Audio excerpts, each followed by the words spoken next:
n'afa Nna na Nwa na Mmụọ Nsọ.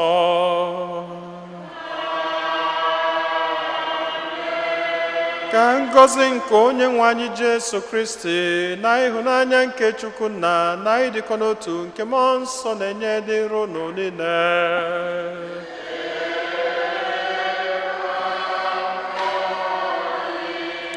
Ụmụnne m na Kristi, tata ka ụka na-eli olili ọbịbịa nke Mmụọ Nsọ. Mmụọ Nsọ bụ ike anyị. Mmụọ Nsọ bụ onye nyere anyị nghọta zuru ezu nke iji were kwuwapụta okwu nke Chineke. Anyị na-ekene Chineke maka onyinye n'ụwa, onyinye nke Mmụọ Nsọ. Anyị wee na-ayọ ka mmụọ nke Chineke na-edu anyị ọpụpụ anyị niile na mbata anyị niile. Anyị nwere ọtụtụ ebumnobi ndị ọzọ nke anyị ji gbakọta ọnụ na aja masị n'ụwa, ka anyị natazi ya n'isi ya na runye Chineke ebumnobi ndị ahụ niile.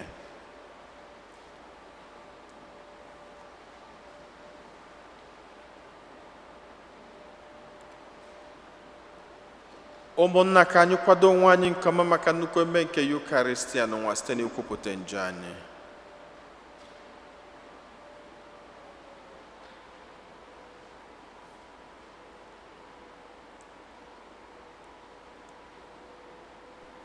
Ekwupụta ngwa Chineke ji ike niile.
Ka Chineke ji ike niile mere anyị ebere, gbaghara anyị njọ anyị, duru anyị na ndụ ebebe.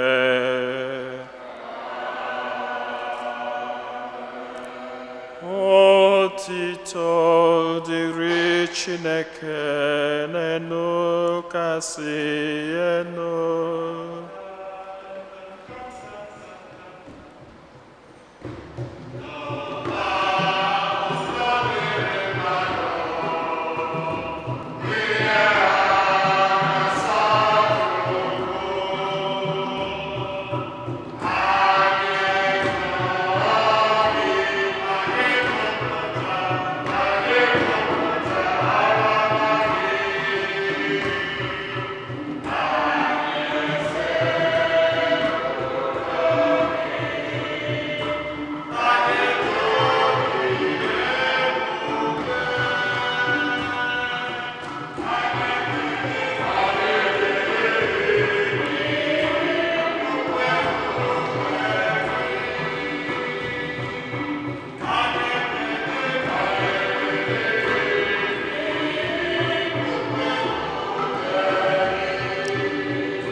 anyị yọọ. Chineke onyenwe anyị, site na amara nke oriri nke ụbọchị taa, idoro nzukọ gị nsọ na mba niile na ebe niile. Biko mee ka mmụọ nsọ gị bịakwasị ụwa niile. Mgbe ahụ i nyere ụwa ozi ọma gị, ka i mere ka ike nke amara gị pụta ìhè. Anyị na-arịọ gị ka i mee ka amara ahụ jupụtakwa ugbu a n'obi ndị niile kwere na anyị yọrọ nke a site na dị nwere anyị Jesu Kristi nwa gị, onye gị na ya dị ndụ na-achị na ịdịkọ n'otu nke mmụọ nsọ, otu Chukwu site n'ụwa ta ụwa niile. Amen.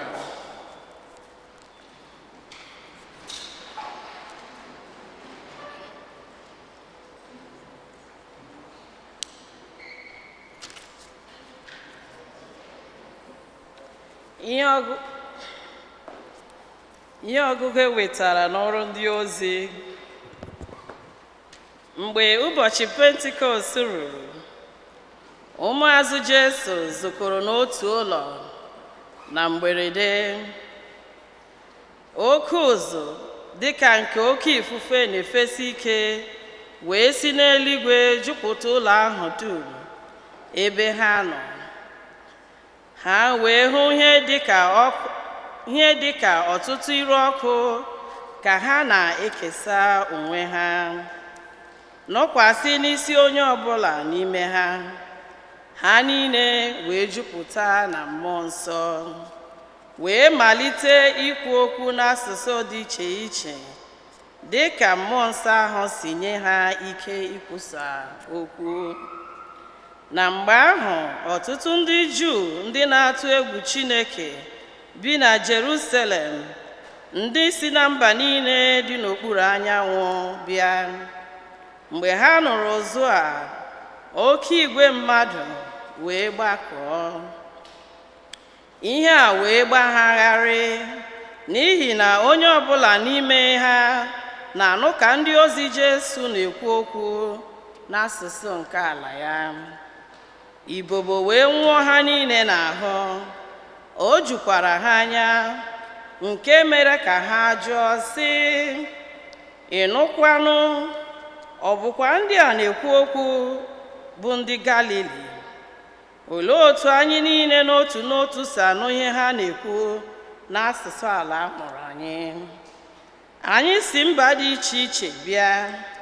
E nwere ndị Peshia na ndị Midia na ndị Elam, na ndị si Mesopotamia, Judia na Kapadosia, na ndị si n'ime Pontus na Asia.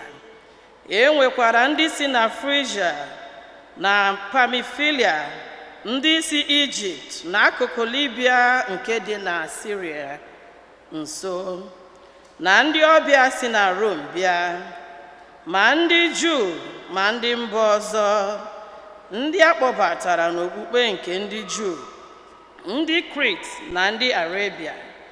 Anyị niile na-anụ ka ha na-ekwu n'asụsụ anyị dị iche iche okwu banyere oke ọrụ niile nke Chineke. Okwu nkụsabụwa.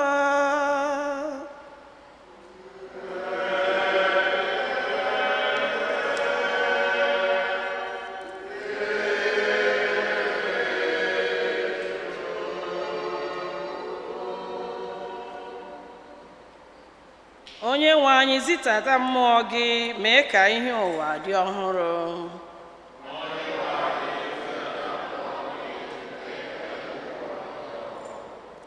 Onye nwe anyị, zitata mmụọ gị, mee ka ihe ụwa dị ọhụrụ.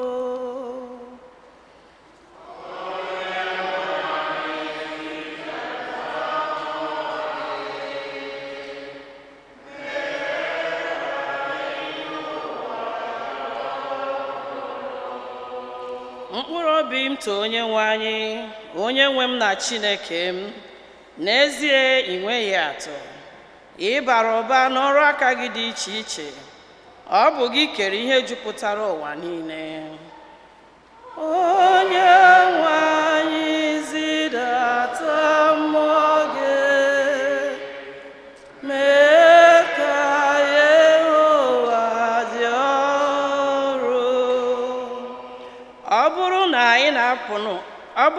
ị na-apụ ha ume ndụ, ha ala n'iyi, bịakwa laghachie ghọọ ntụ.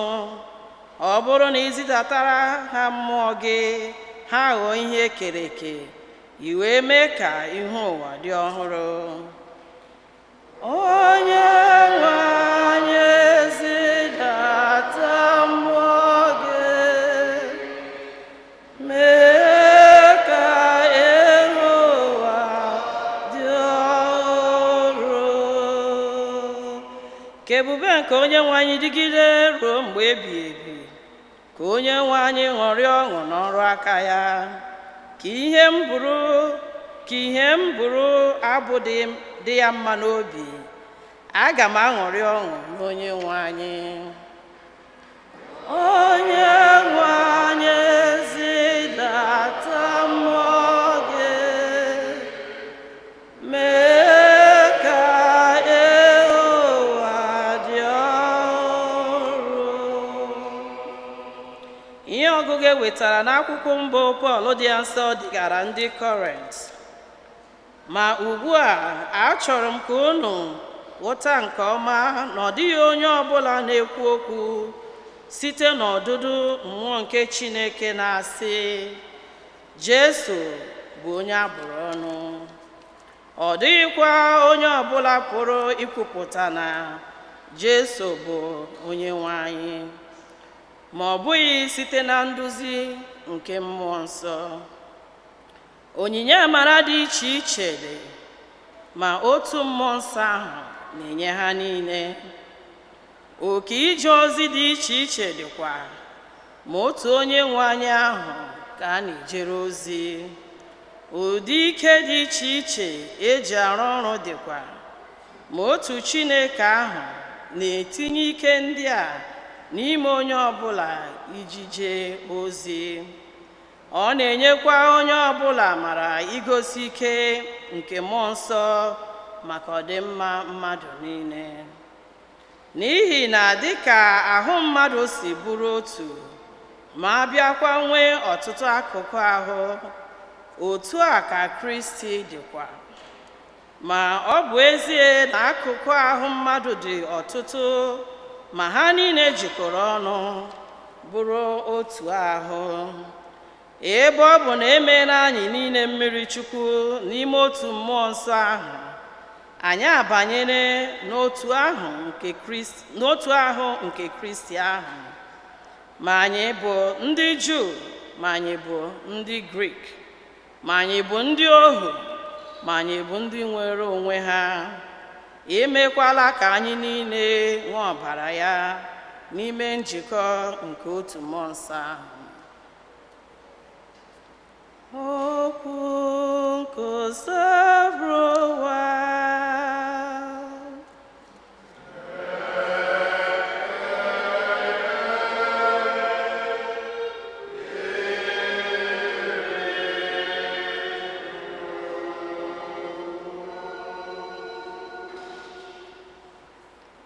bịa mmụọ nsọ n'obi anyị, si n'eluigwe zidata ihe gị nke dị ebube. Bịa na nkume ogbenye, bịa ka na-enye onyinye, ma kesịa n'ime obi anyị. Onye ntasị obi kacha mma, bịa leta obi ndị nke gị. Dị ụtọ, achọrọ m gị. Ezumike ndị nọ na ndọli, ntụoyi oge ekpomọkụ, ntasị obi n'oge nsogbu. Zite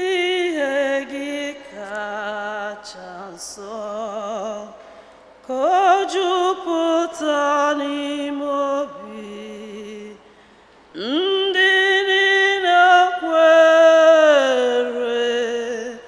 na gị.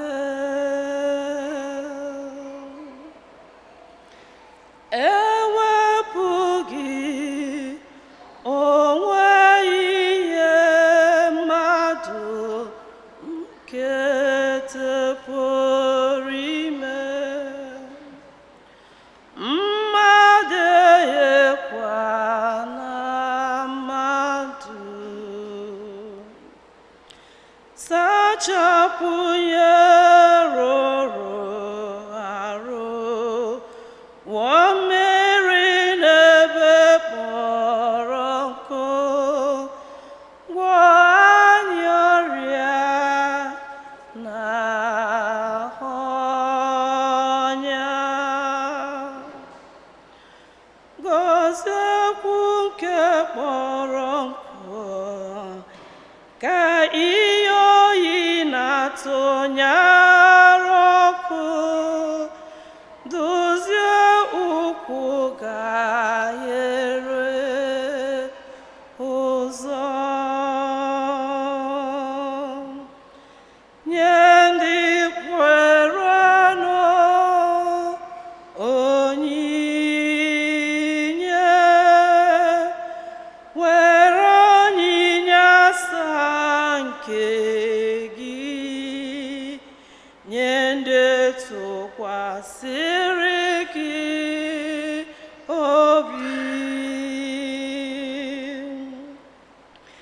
Were nzọpụta kwụọ ụgwọ nke ibi ezigbo ndụ, nye aṅụrị ebighị ebi.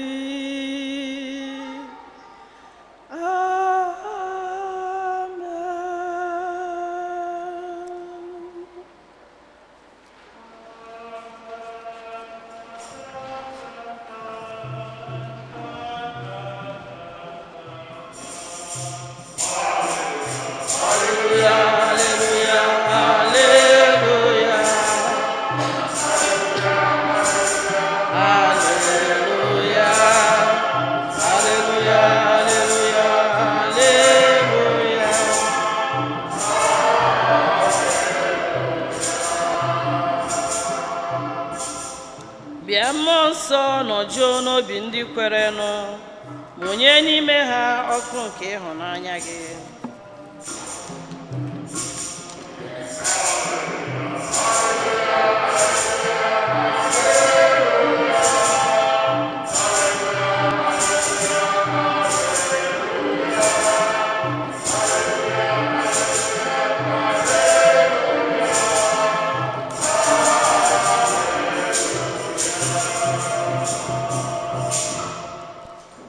Onyenwe anyị nọnyelu nọ.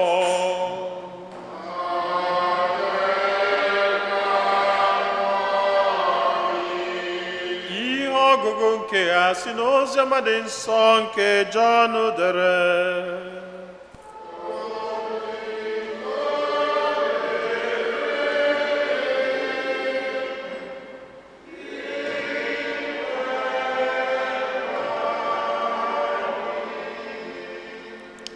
Na mgbede nke ụbọchị ụka ahụ bụ ụbọchị mbụ n'izu, ụmụazụ Jesu zukọrọ kpọchie ụzọ n'ihi egwu ndị Juu. Mgbe ahụ Jesu bịara guzo n'etiti ha sị ha, udo dịrị ụnụ. Mgbe o kwusịrị nke a, o gosiri ha aka ya na akụkụ ya. Ya mere ụmụazụ ya ṅụrịrị ọṅụ mgbe ha hụrụ Onyenwe anyị. Jesu wee sịkwa ha ọzọ, udo dịrị ụnụ. Otu nna m si zite m, otu ahụkwa ka m si eziga ụnụ. Mgbe o kwusịrị nke a, o kusara ha ume sị ha, naranụ Mmụọ Nsọ. Ọ bụrụ na ụnụ agbaghara onye ọbụla mmehie ya, agbagharara onye ahụ. Ọ bụrụkwa na ụnụ ajụ ịgbaghara onye ahụ mmehie ya, agaghị agbaghara mmehie onye ahụ. Oziọma nke ose bụ ụwa.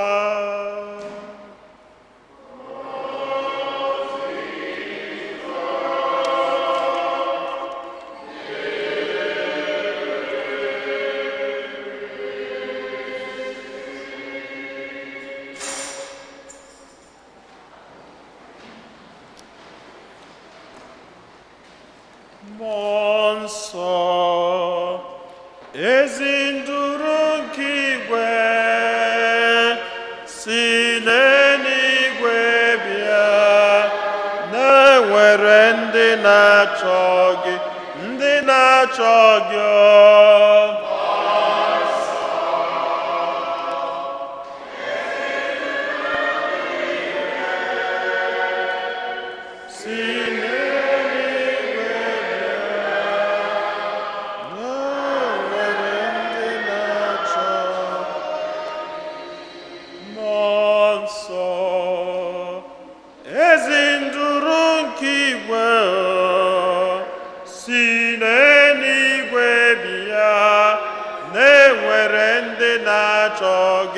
Ụmụ gị na-achọ gị, ezi nduru nke igwe, si n'eluigwe bịa,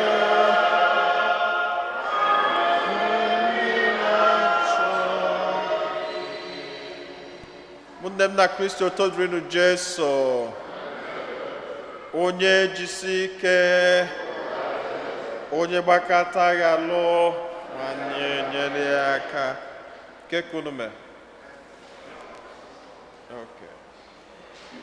Tata n'ụka gazuru ụwa niile ka a na-eme nnukwu mmemme a na-akpọ Pentikọst. Unu n'anya unu afụ na akwa anyị yi chenjiri echenji, ọ gbanwere agbanwe, ọlta gositụkwala ya obele na mmụọ nke Chineke bịakwutere ụmụazụ ya n'ụdị ire ọkụ fire. Ọ bụ ya mere anyị ji yiri akwa na-acha ọbara ọbara. Unu n'anya unu afọ na-bido n'oge Ista wee luteluo tata na akwa anyị na-eyi bụ akwa ọcha ọcha white. Kedu ha eji eyi white? Maka na ihe ọma melụ na ndụ anyị na ife nke Chineke bịalụ binyela anyị na digwe na Jesu Kristi si n'ọnwụ bilite. Nya bụ agafechara tata bụ Pentecost. From tomorrow anyị abanye n'oge ụka a na-akpọ ordinary time of the year. Nya bụ ordinary time of the year bụ mgbe anyị ji ewetakwazi akwa na-acha green yiri. Ihe omenu bụ na anyị esigo na Easter na mmemme Easter niile pụọ, maka na ọ bụ tata bụ Pentecost na-emechi oge Easter. Enwesịra Ascension, 9 days after Ascension enwe Pentecost. Then emesịra Pentecost ema na oge mmemme Easter niile emechigo, anyị abanyezie na ordinary time of the year. Ordinary time of the year bụ mgbe ụka na-ene anya na anyị niile ga-relax, and ọmalụ mma na anyị na-abanyekwu sọma, so that onye ga-elive ọ na-alacha aka ọfụma, maka na ama enwe oke ebumọnụ na oke aga na-ebu ọnụ, aga na-ekpe ekpele, mana ọ ma ebuzi iburi nne etu ahụ.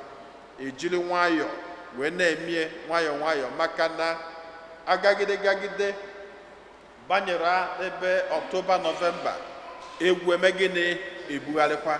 Ana egwu ga-ebugharị bụ mgbe a ka anyị ga-abanyezi na season a na-akpọ Advent. Anyị banyere na Advent, ọnọdụ echenjikwa. Ya bụ na anyị na-akwado ịbanye na ordinary time of the year. Bido ụbọchị ụka na-abịanụ, akwa unu ga-afụzi ụkọchukwu ga na-eyizi bụ akwa green. Ọ bụ green ka ọ ga na-achazi, ọ ka anyị wee nwee ike ịghọta ọfụma. Abịa n'ọmalịcha ihe ọgwụgwụ agụgasịla anyị, ana n'anya na Chineke chọrọ ịkụziri mụ na gị, maka na ike nke mmụọ nsọ bịara. The spirit we have is the spirit of faith, not the spirit of fear. Ike anyị nwere bụ ike nke Chineke. The spirit we have, or mmụọ nke anyị nwere bụ mmụọ nke ike, ọ bụrụ mmụọ nke ụjọ. ịbịa n'ihe ọgụgụ agụgasịla anyị ọkacha n'ihe ọgụ nke mbụ enwetara n'akwụkwọ nke ọrụ ndị ozi. Ọ bụrụ na ichetakwa ọfụma mgbe di nwere anyị Jesu Kristi nwụsịrị ya na mgbe o mesịrị ragoro n'eluigwe, ụmụazụ Jesu ụjọ bịalụ ha niile na-arụ, onye ọbụla mee gịnị? Zoo ezo. That was when the spirit of fear took over them. Maka na ụjọ, onye ọbụla ụjọ, mmụọ nke ụjọ na-achị, ọ na-ezo ezo mgbe niile, ọ na-agba ọsọ mgbe niile. Mgbe ụfọdụ ọma makwuru ihe na-achụ ya ọsọ ahụ, mana ọ ga na-eme gịnị? Ọ ga na-agba, maka na ihe na-achụ ya ọsọ bụ ụjọ. Mana tata ka mmụọ nke ike, mmụọ nke nwere onwe, mmụọ nke okwukwe bịalụ n'ime ha. Asị na mmụọ nsọ, maka na Jesu kwere ha nkwa sị na aga m anakwuru nna m, mana aga m ezitela unu mmụọ nsọ, mmụọ nke ga-akụziri unu eziokwu niile. Ọ bụ tata ka mmụọ nsọ ahụ bịalụ n'ụdị ire ọkụ wee nọdụ ha n'isi. Ọ bụrụ sọ na mmụọ nsọ ahụ bịalụ n'ụdị ire ọkụ, ka na mmụọ nsọ ahụ bịalụ ha wee fụ na ha nwere ike, ha amaghọ na ha nwere. They discovered the power in faith. Ha nwere mana ha amarọ. For the first time, from the time di nwana Jesu Kristi nwụsịrị na werago n'eluigwe, bụ mgbe ha pụtara n'iru ndị mmadụ, n'iru ndị eze niile, were na-eme gịnị? Na-ekwuwapụ okwu, wee na-agwa ndị mmadụ na Jesu bụ Chukwu for the first time, because of the power of faith. Okwukwe ka mmụọ nsọ wetelu ha, ha wee nwee ike kwuwapụ okwu. Ọ bụrụ sọ na ha na-ekwu okwu, they were also speaking in tongues. They were speaking with power. They were speaking with power. And ha na-ekwu okwu a ka ha na-asụ niile ka ndị mmadụ niile obodo dị iche iche na-anụ ihe ha na-ekwu. That is the power. Now, ịbanyekwa n'ozi ọma, ifukwa ebe dị nwe na Jesu Kristi asị na mgbe o militesịrị n'ọnwụ, na ihe izu o nyere ụmụazụ ya bụ gịnị? Peace. Onye mmụọ nsọ na-achị ọchịchị na ndụ ya, udo na-adị na ndụ ya. Onye mmụọ nke Chineke na-edu, there is peace in your life. Onye ka Jesu ji were buru ụzọ sị ha, peace be unto you. Let peace dominate your life. Ka o kwụsịrị nke ahụ asị na ihe ọzọ mekwazi bụ gịnị? Na o kụnyere ha ume nke ndụ wee sị ha nara na mmụọ nsọ. Why? Because they need the power of faith, the power of the Spirit of God to move, to survive. They cannot walk without the power of the Holy Spirit. Now, ịna-anya n'ụwa anyị, efu na onye ọbụla na-ebi ndụ ụjọ, maka na akwụkwọ nsọ si anyị na the spirit we have is not the spirit of timidity. Na ọ bụrụ mmụọ nke ụjọ ka anyị nwere, kama na anyị nwere mmụọ nke ụmụ nke Chineke, mmụọ nke ike. Onye ọbụla na-ebi ndụ ụjọ, ọ na-enye ekwensu ohere. Because that's when the devil comes in. When you lose your faith, when you are vulnerable. Can you an instance? I made a tell you before. Mgbe I pelumpe during Christmas, so I need jelo uno, a village. So, but I think that was the first time on a full grave. Ebe nili mmadụ, gravestone. So half of them I don't know. Manima as a little boy, I think I my grandmother, and I was going back. So half of them in the evening, on one acha. So on one acha number that so I was heading home. So after I'm grave or then I on a grave on a chepota. Now get the koji me Ujo block. Because when he's on a grave, he's not even a grave at the beginning. Something that has already decayed for so many years. On him go decay for so many years. Manafuram source of the stone. Monku jobia. Kedi him mfep waso. Bakatosa, and Ujosa, and also village, Lodi Nada Gastret. Ne Bakate Nokati Megane. Is of you could tumble on and I tumble on and I will because the mock body hen are chugging so. You can't run kid that they can't all make it wake it as the other lebanon. Block for our children also. But because that the fear is already in me, getting a chuggy, amarum, and then mgbakọtazi ọsọ ahụ nwee ike si na m agbateghị aka ka m kwụsịkwazie n'anya n'azụ afụ my shadow mfụ my shadow dị nka my shadow ahụ dị nka something ọ gafere mana ọ shadow ka m fụrụ emekwa gịnị ebidokwa m ọsọ. And if what fear can do to you, but when you have faith, which is what the Spirit of God gives, if you walk in the valley of darkness, you will fear no evil. Makane mana Chineke nọnyelu gị. The Lord is your shepherd, you shall not want.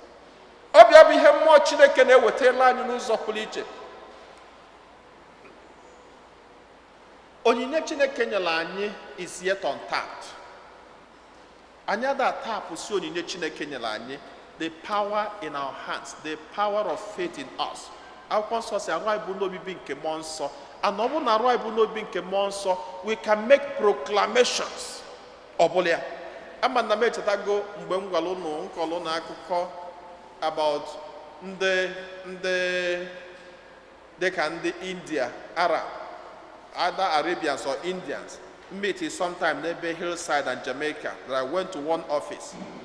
So m na-apụta, I just in office and na-apụta ka njezi abanye na moto. Two girls were heading towards me, and I know that one tool that they used to attract my eyes was they started giving some beaming smiles. So in my mind, na asị ndị nke a na-amụnyezile m amụ kedu ndị ha bụ. Amanụrụ m iru dị etu ahụ n'ụwa ma. Mana ha na-amụnye amụ ahụ mmanụ ihe ha chọrọ iji welo attract ya attention m. So mana usually because I'm amara ndị ha bụ and Hillside Jamaica area na-atụ ụjọ rinne. So nna gị anụ m adị extremely careful. So ihe mere bụ m bịa sị ka m fụchie iru m ọfụma na-ejekwa ebe m na-eje. Eluzie m ka m tinye key na moto. Ụmụaka abịakwute m wee sị m, how are you? Sị na adị m mma. Ha sị m, anyị nwere ike ine n'aka gị that we want to read your palms for you. Na ha chọrọ ka ha gụọ my future for me.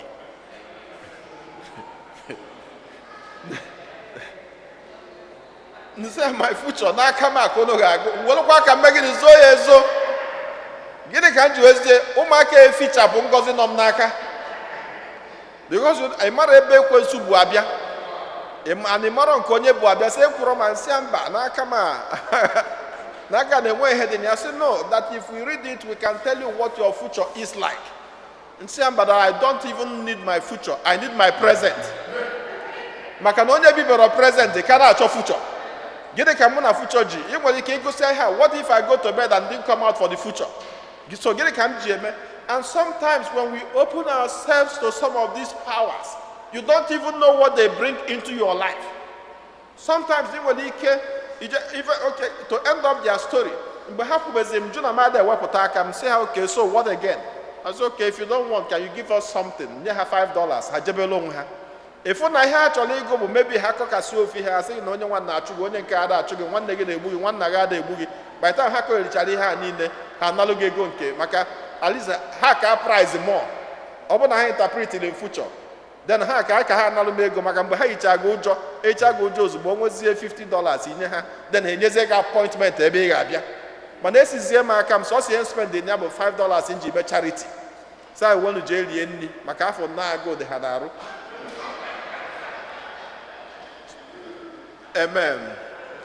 So sometimes we open ourselves out of fear and then open ourselves to some of these things that we don't need. Ị nwere ike ịpụta mmadụ asị gị bịa ka ya bịa nọọ ịbịa n'ihe mmadụ na-eme gị na-eme ụmụnna gị na-eme ikwu na ibe gị n'iji ebe nwa na-awụ gị arụ na-awụchacha gị arụ asachapụ. When you are cleaning up the blessings of God. They replace here with evil spirit. And now we have to know this, that there are so many spirits that operate in life. Evil spirit, Holy Spirit. Evil spirit, the Bible said that the devil is prowling around like a roaring lion seeking for someone to devour. The devil is the evil spirit. And the devil hovers, it comes in the form of human beings, it comes in different forms. But the fact remains that we have to be careful of whom we are opening our hearts to, who is directing our lives. Let the Holy Spirit of God direct you. Chineke enyego gị nnukwu power You have so much power. I continue to say it. You have so much power in your palms. Iwela aka gị n'ụwa gọzie ihe mmụọ nke Chineke ga-edu ya. Iwela ọnụ gị n'ụwa kwupụta okwu, make proclamations. Mmụọ nke Chineke ga-anọnye na ya. The one I Jesus Christ, he breathed into them and said, receive the Holy Spirit. Wetenu mmụọ nke Chineke. Let the Holy Spirit guide you always. Ụmụ gị chi kpelu ha ekpele, wela aka gị tụkwasị n'isi ha. Breathe into them the power of the Spirit because you have it. Breathe into them the power of the Spirit. And if when you do this, you empower them. Maka na ihe anyị bụ mmụọ nke okwukwe, anyị nwere mmụọ nke ụjọ. Let the spirit of fear not dominate your life. Let the spirit of faith take control of your life.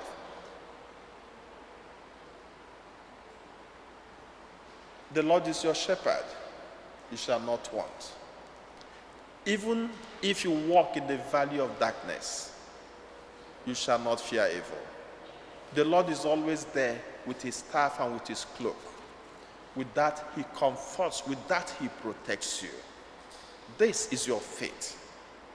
Don't allow the circumstances around you put in so much fear that you conflict your faith, that you conflict the power that God has granted you. Make use of the power of the Holy Spirit. The power of the Holy Spirit is your strength. The power of the Holy Spirit is everything you have. Invoke his name in the morning. Invoke his name in the afternoon. Invoke his name in the night. And may the power of the Holy Spirit that we are receiving today continue to overshadow each and every one of us. Guide and direct us and lead us in the right ways through Christ our Lord.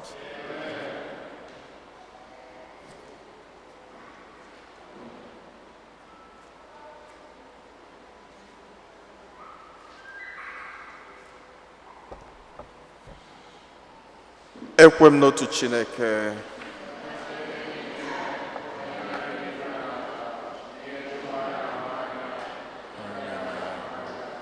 Ya na otu onye nwanyị Jesu Kristi, so otu nwa Chineke nna m Chukwu ụwa tụrụ ụwa niile. Chukwu si na Chukwu ihe si, eze Chukwu si na eze Chukwu. A mụrụ ya mụọ emeghe. Esi na ya mee ihe dum. Onye maka ihe anyị bụ mmadụ na maka ihe nzọpụta anyị si n'eluigwe gbadata, were arụ na Virgin Maria site na mmụọ nsọ ọ bụrụ mmadụ, abịa kpọgbuo ya n'obe n'ihi anyị n'oge ọchịchị Pontius Pilate. Ọ taa ahụhụ, ọ nwụọ, enye ya. O bilitere n'ụbọchị nke atọ ka akwụkwọ nsọ si kwu. Ọ rọgoro n'eluigwe n'aka nri Chukwu. Ọ ga-abịaghachi ọzọ n'ebube ya ikpe ndị dị ndụ na ndị nwụrụ anwụ ikpe. Onye ọchịchị ya na-enweghị njedebe. Ekwe na mmụọ nsọ, onye nwanyị na-enye nri, onye si na nna na nwa pụta, onye a na-esekpụrụ na-etokọdo ya na nna na nwa, onye si na ndị amụma kwuo okwu. Ekwe m n'otu nzukọ nsọ Katọlik na Apọstọlik. Ekwupụta m otu baptizim nke mgbaghara njọ. Ana m atụ anya mbilite n'ọnwụ ndị nwụrụ anwụ na ndụ ụwa ga-abịanụ. Amen. Ekpere nke ndị kwelụnụ mmadụ ịtọ ga-edu anyị n'ekpere. Chineke onye fụrụ anyị n'anya, ụmụ odibo gị abịakwutego gị n'ụbọchị tata iji wee uru n'elu gị ọtụtụ ebumnobi ha. Anyị na-ayọ ka iche ntị ma nụrụ anyị ya anyị.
iwe na anyị nụrụ anyị anyị.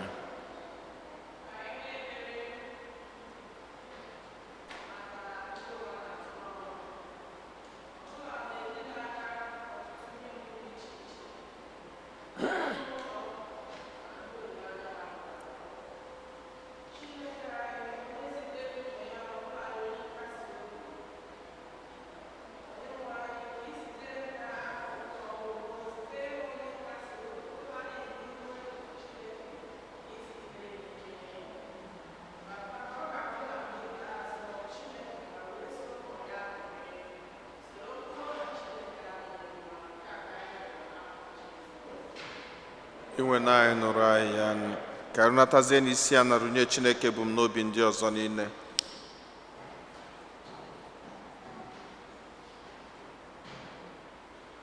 Ka anyị chetakwazi ndị otu charismatic group, prayer group, ndị na-ayọ ka ha na-abawanye n'onyinye nke mmụọ nsọ maka ndị otu ha niile.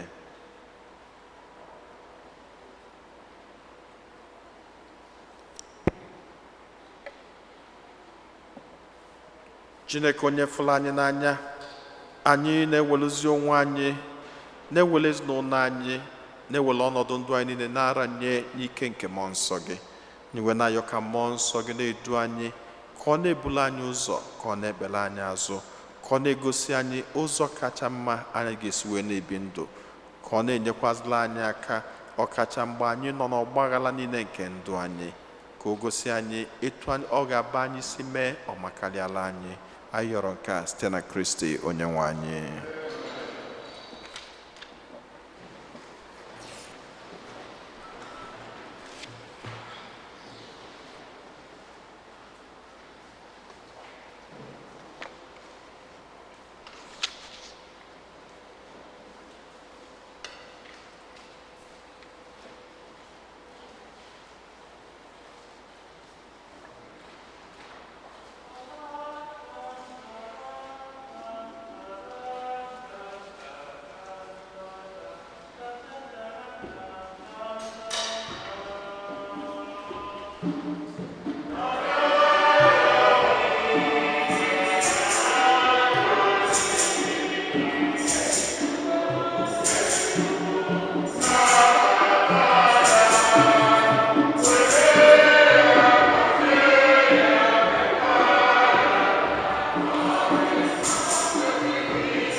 ka aja mụ na unu na-achụ bụrụ ihe ga-asọ Chineke ji ike niile nara nọ.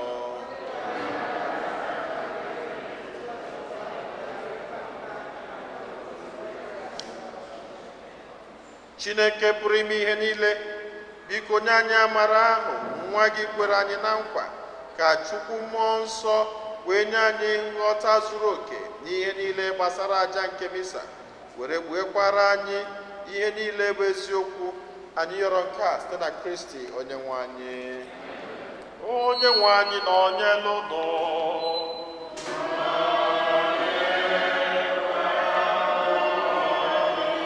wenite n'obi eno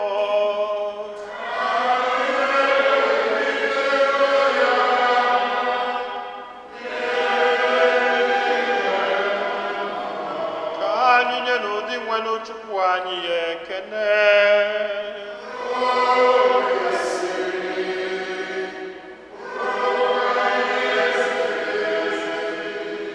O kwesịrị ezi bụrụkwa ihe ziri ezi na-asọ ndụ na anyị ga-enye gị ekele oge niile na ebe niile, o nna dị nsọ, Chineke jikere na onye dị ụwa tụ ụwa site na Kristi dị nwe n'anyị, onye rọgoro n'eluigwe kacha elu, kwere nọdụ n'aka nri nna, bịa zitere ụmụ ya ndị a o si n'ụwa ghọta mmụọ nsọ nke o kwere ha na nkwa. N'ihi nke a ka akụkụ ụwa niile ji jupụta na aṅụrị nke na-enweghị ube. Igwe ndị mmụọ ọma na ike niile nke eluigwe na-ekwu ukwu otito n'aha gị na-asị, nsọ nsọ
na ịdị nsọ ezie nsọ gị na-edo ihe dum nsọ. Anyị arịọ ka ide onyinye ndị a nsọ terukwasị ha mmụọ gị, ka ha wee ghọrọ anyị arụ n'ọbara nke onye nwe anyị Jesu Kristi, onye bịara tupu edunye ya n'ọnwụ, nke o jiri aka wee nara were achịcha, nye gị ekele na otuto, nyawa ya, nye ya ụmụazụ ya, sị, naranụ nke a, rienụ ya unu niile, nke a bụ arụ m nke a ga-eduru nye maka ọgụ.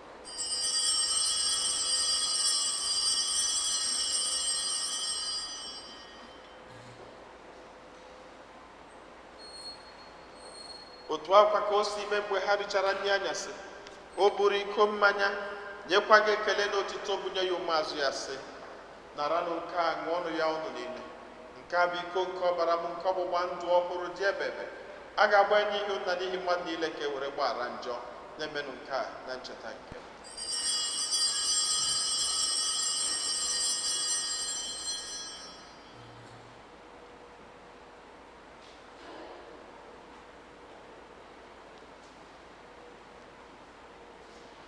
Ka anyị kwupụtanụ n'ihe omimi nke okwukwe anyị na-eme ugbu a.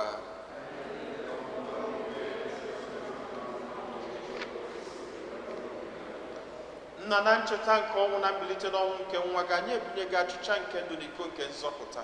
Anyị na-ekele gị n'ihi na ị kwere ka anyị dị mma ikwuru n'ihu gị na-efe gị. Anyị ji ume na-arịọ ka anyị bụ ndị na-anata arụ n'ọbara nke Kristi bụrụ otu site na njikọ nke mmụọ nsọ. Nna, cheta nzukọ gị gazuru ụwa niile, meelu ka ịhụnanya gị jupụta ya.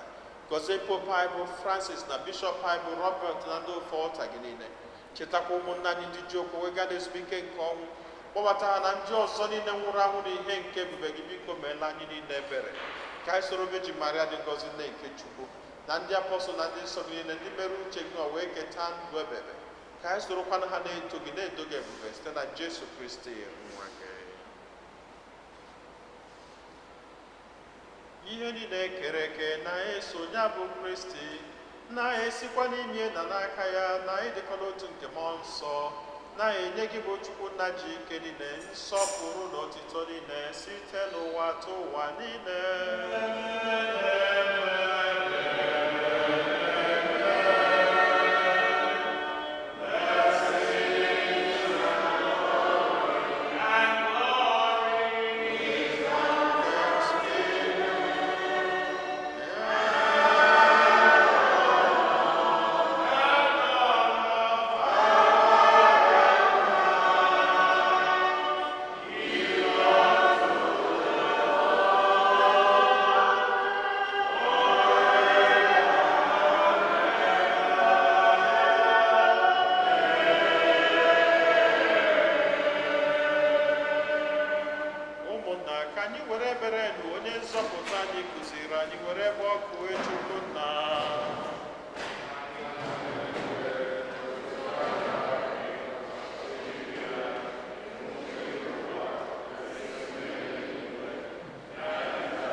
Zọpụta anyị na-arịọ gị osebụwa n'ajọ ihe niile, were ebere nye udo n'oge nke anyị site n'inye aka ebere gị ka zọpụta anyị niile na njọ oge niile. Anyị were gbanahụ nsogbu niile, were nchekwube dị nsọ na-atụ anya maka mbịaghachi nke onye nzọpụta anyị Jesu Kristi. Onye nwe anyị Jesu Kristi, onye gwara ndị apọstọl gị, udo ka m na-arapụrụ n'udo nke m ka m na-enye unu, elekwana anya na njọ anyị kama lekwasị anya n'okwukwe nke nzukọ gị. Nye ya udo na-edekọ n'otu mgbe niile ka uche gị siri chọọ, gị bụ onye dị ndụ na-achị ebe ebe. Udo nke ose bụ ụwa dịrị unu mgbe niile.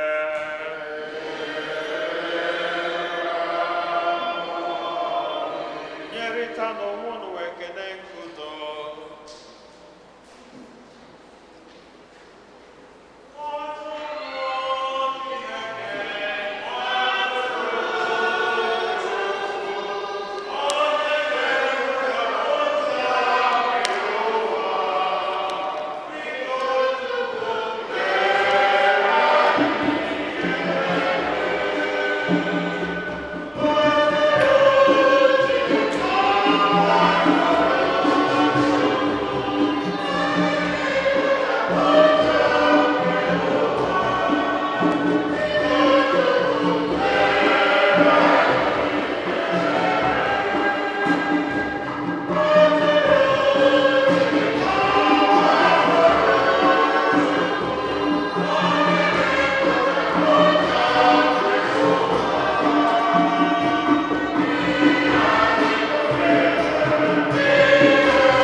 Ụmụnne m na Kristi, n'elu nwa atụrụ nke Chukwu, n'elu onye ahụ na-egbochapụ njọ nke ụwa, anyị niile nwekwa onye isi ọma bụ ndị agbọrọ ori nke nwa atụrụ Chineke.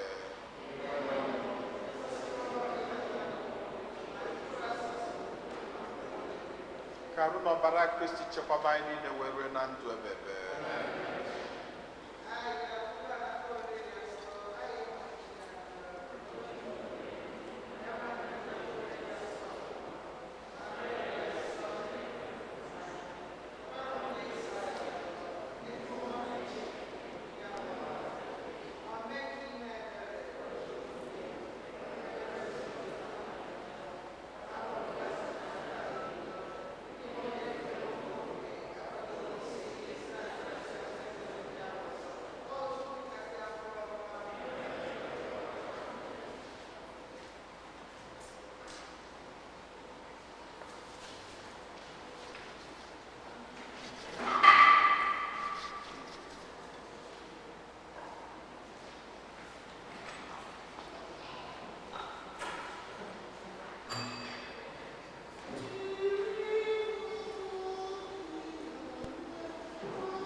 anyị ya ayịyọ.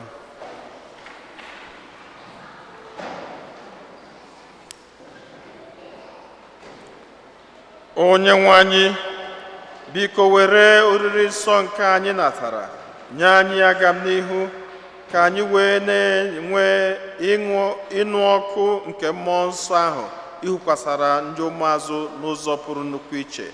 Anyị yọrọ nke a site na Kristi Onyenwe anyị.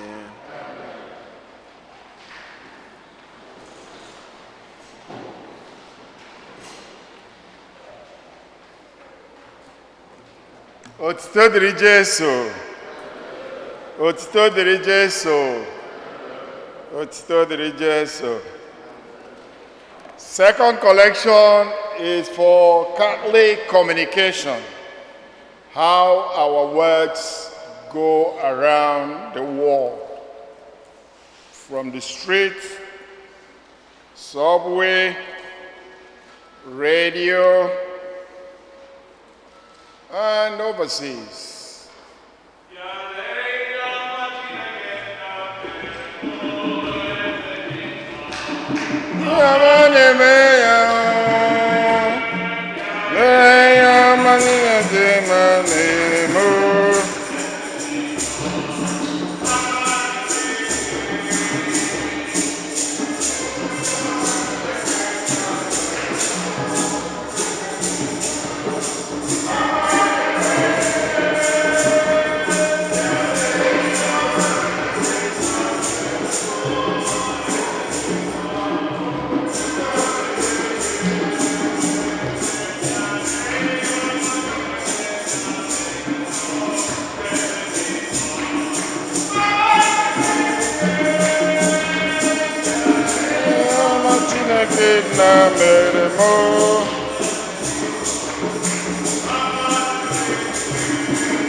I'm going to watch Daka Chikadibe just a few minutes ago. No miss here now. Catholic Migration is hosting a citizenship workshop on June 25th. I announced it last week, and I think I will post it, the information, this week, so that Onyama Ibe is here. If you know somebody, one night work or one night wine or bomb bojeba, maka instead of equal your work, hage marry her free of charge. We are still accepting dedication for our flower circles for the summer months. We still have 15 circles available. The minimum donation is $25. The annual Catholic Appeal campaign is now in progress. Thank you for those who already made their pledge. If you need an envelope, they are available at the back of the church, please. And if you have made your pledge, you know you have till December to redeem it. Throw it in the basket. Chineke ga weta ihe a ga-eji wee redeem ya before that time. A reminder, in-person confirmation classes are in section June 5th, 12th, and 19th. Biko ndị ga-eme akwa aka n'isi unu ma na mmụọ nsọ ka ekwuru taa, mmụọ nsọ adakwasị ụmụ anyị. Next week, second collection will be Father's Day Remembrance, which will include your intention for the altar. Our religious article is still on sale. Please patronize us. Abone Ibiaroka last week, he must have checked the YouTube. We hear the youth sume here last Sunday. Makandena Abioka once in 2 weeks. The youth are the marvelous last Sunday. Father, if I could go top notch, you know, already Oyibo ka agụrụ ya o, mana ịma na agaghị graduate to Igbo. And church warden, the two Solomons, they did marvelously well. The altar servers, they did well. And Chikabdibe is back this end of month. So have that in mind. Kolo no Mayaka again.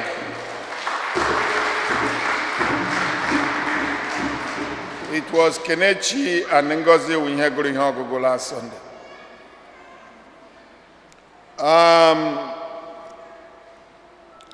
Ono manais na ige picnic July 16th. So today after mass, kai meet here in a parking lot, kai hajie omuihe like the committees and then they gonna akwado nyao picnic ko we mama.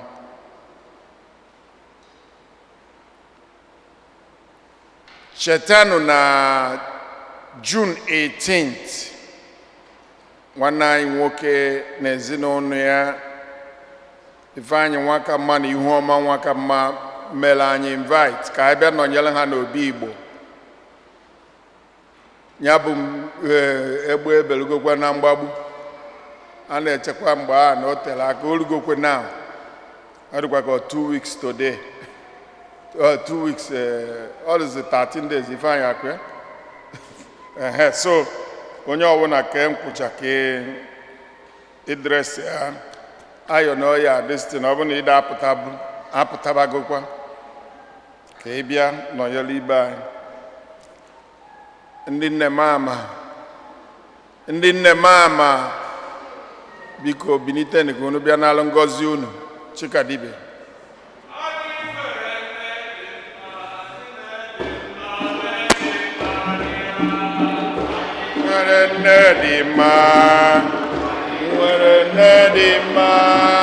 anyị nwere nne dị mma nne dị mma Virgin Maria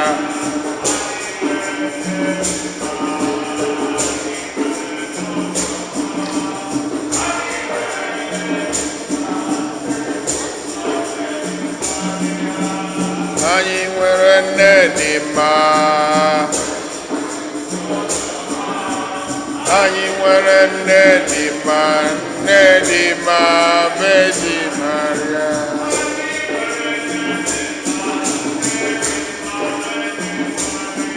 It's blessing for the mothers. Any mother that don't understand Igbo, you come out. Blessing for the mothers.